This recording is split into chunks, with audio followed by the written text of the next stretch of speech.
Why society needs you stupid. Bonhoeffer's terrifying revelation. Imagine this. A man sits in a Nazi prison cell, stripped of freedom, stripped of power, but stripped of everything except his mind. And from that cell, he writes something that should terrify all of us. Dietrich Bonhoeffer, the German theologian and resistance fighter who stood up to one of history's most brutal regimes, didn't say the greatest threat to civilization was evil. He said it was stupidity, not ignorance, not lack of education, but a specific kind of spiritual and intellectual surrender that makes people not just wrong but unreachable. That's what this video is about. Because if Bonhoeffer was right, then stupidity isn't just a personal failure, it's a political weapon. And the more we understand how it works, the more we realize society doesn't just tolerate stupidity.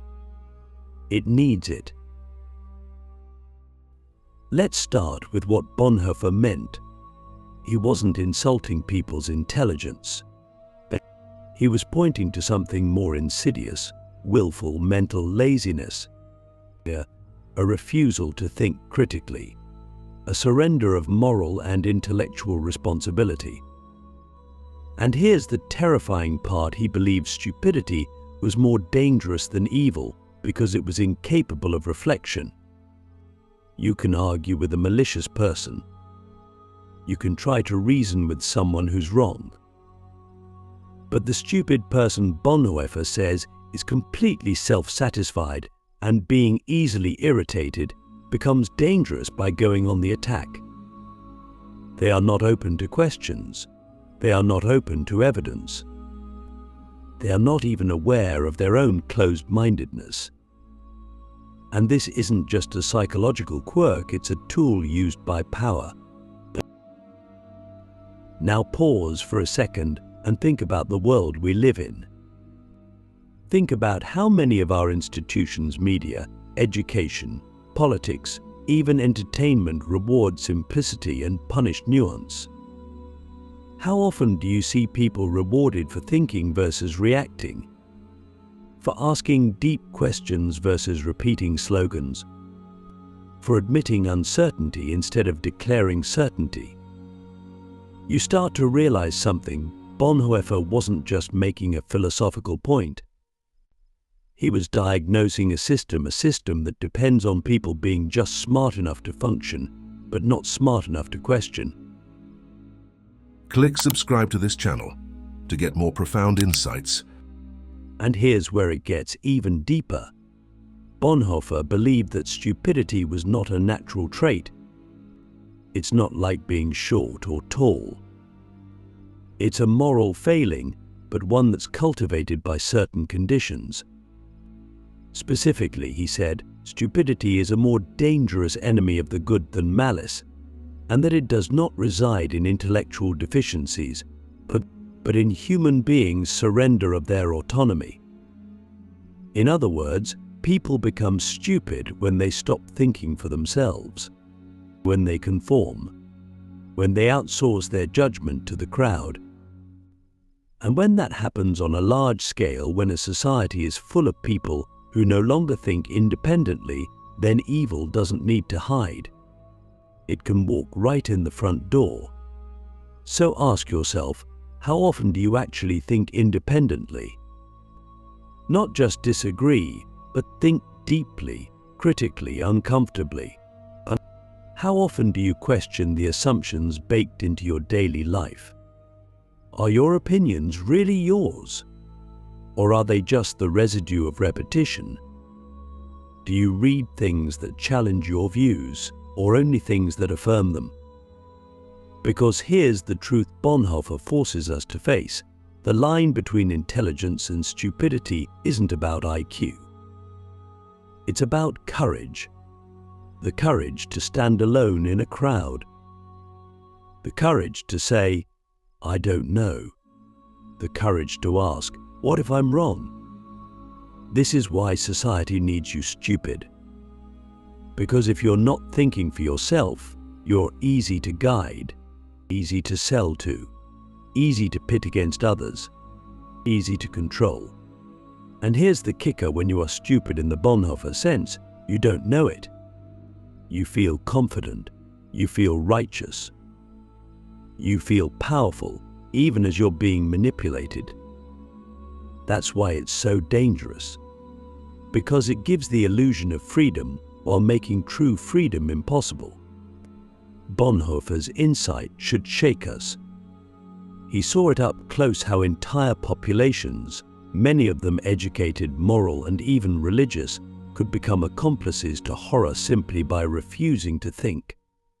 Not because they wanted evil, but because they lacked the clarity, the courage, the internal resistance to question what they were told.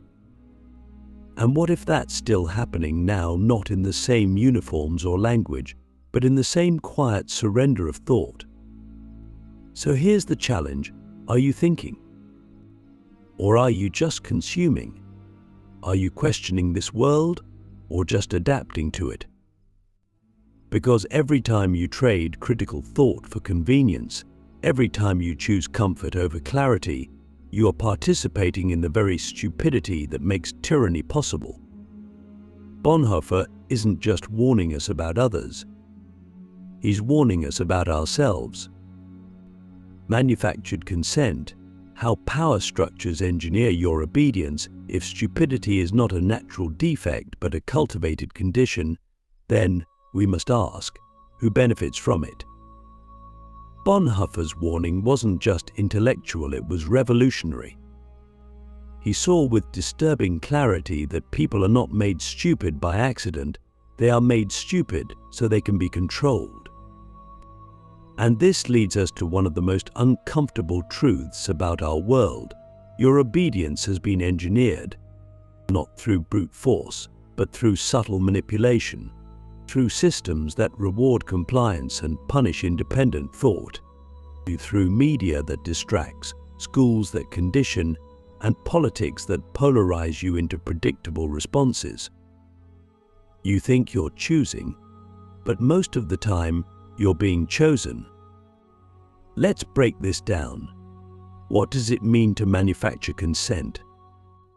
The term, made famous by Noam Chomsky, describes how societies are shaped not by open debate, but by control of information. You're not told what to think, you're told what to think about, and more importantly, what not to think about. You're given a narrow window of acceptable opinions, left or right, red or blue, this or that, as if those were the only options that existed. Step outside those lines and you're labeled extreme, irrational, dangerous, even if you're simply asking deeper questions. Think about it. How is it that millions of people can scroll endlessly through social media, consume hours of content, and yet not encounter a single thought that truly challenges them? How is it that we live in the so-called information age, surrounded by more data than any generation before us, and yet so few of us actually think differently? The answer is terrifyingly simple. The system is not designed to inform you. It's designed to pacify you, and to overload you with so much noise, so much stimulation, that you confuse activity with awareness. But you become addicted to novelty, allergic to depth. And in that haze, you stop resisting. You stop asking. You stop thinking. Bonhoeffer saw this long before the internet. He saw how the Nazi regime used propaganda not to convince people of lies, but to make them incapable of truth. Not by arguing their case, but by overwhelming the public with slogans, fear, and repetition. And here's the part most people miss. Stupidity in this context is not a lack of intelligence, it's a lack of will. And the will to resist, the will to be uncomfortable, but the will to say, no, I won't go along with this, even if everyone else does. Now look around. How many of us are still willing to say no? How many of us have the mental independence to reject a narrative, even when it's popular? How many of us can resist the dopamine hit of outrage long enough to ask, is this true? Who benefits from me believing this? Because when you stop asking those questions, you become programmable. You're no longer a citizen. You're a consumer, a target, a pawn. And this isn't just political, it's personal. Power structures aren't just governments or corporations. They're also the invisible scripts you follow in your daily life. Be likable. Be productive. Be normal. Don't question your culture. Don't disrupt the peace. Don't stand out. These scripts are drilled into us from childhood, not because they're true, but because they make us easier to manage, easier to market to, easier to manipulate, easier to forget. So how do you resist? You begin by reclaiming the one thing society doesn't want you to develop, a sovereign mind. And that means slowing down, reading deeply, and questioning assumptions. It means getting comfortable with being uncomfortable. It means learning to recognize when your outrage is being manufactured, when your attention is being hijacked, and when your silence is being bought. Ask yourself, when was the last time you changed your mind not because someone told you to, but because you saw something deeper, something truer, something that shattered your old way of seeing? If you can't remember, that's not a coincidence. That's programming. Bonhoeffer's terrifying revelation is this: stupidity is not just the absence of thinking. It's the death of thinking. And it's being sold to you daily, wrapped in entertainment, disguised as belonging, masked as morality. But the moment you begin to see it, to name it, to resist it, you begin to wake up. The seduction of safety, why comfort is the new censorship. There was a time when censorship meant burning books, banning speech, or imprisoning dissenters. Today we've evolved or devolved into something more subtle, more efficient, and far more seductive. We no longer need to be forced into silence. We choose it ourselves in exchange for comfort. We no longer need to be told what not to say. We self-censor, not out of fear, but out of convenience. And this is where Bonhoeffer's warning becomes even more prophetic. Because stupidity doesn't just happen when you're uninformed. It happens when you're too comfortable to care. Think about it. What kills your desire to ask hard questions? What makes you scroll past uncomfortable truths? What stops you from standing up when you know something is wrong? It's not always fear. Often it's just softness. You don't want to risk the awkward conversation. You don't want to lose friends. You don't want to disturb the peace you've built around your lifestyle. And so, you stay quiet. You keep the job. You keep the mask. You keep consuming. You trade your inner clarity for external calm. And slowly, without realizing it, you become exactly the kind of person that tyrants love, harmless. Bonhoeffer knew that evil doesn't always come with a boot and a gun. Sometimes it comes with a smile and a slogan. Sometimes it comes disguised as progress or tolerance or safety. And the most effective censorship isn't the kind imposed from above, it's the kind that feels like your own idea. You tell yourself, that's not worth the fight. You say, I just want to live my life. And before you know it, you've given up your voice not to a dictator, but to your own desire for peace. But what is peace without truth? What is comfort without honesty? That's the paradox we face. The more we crave comfort, the more we avoid discomfort. And the more we avoid discomfort, the less we think, the less we question, the less we live. We become spectators, not participants, shadows of ourselves. And the world becomes flatter, simpler, easier to manage, not because it's more just, but because we've collectively agreed to stop looking too closely. Ask yourself, how many of your beliefs are based on avoiding discomfort? How often do you stay silent, not because you agree, but because it's easier? How often do you distract yourself with entertainment, with productivity, with busyness, just to avoid the existential discomfort of asking, what if everything I believe is a lie? The seduction of safety is real. We are told that the world is dangerous, that speech is violence, that questions are threats. But what if the real danger is not in asking too much, but in asking too little? What if the real violence is not in words, but in the slow suffocation of the mind under the weight of conformity?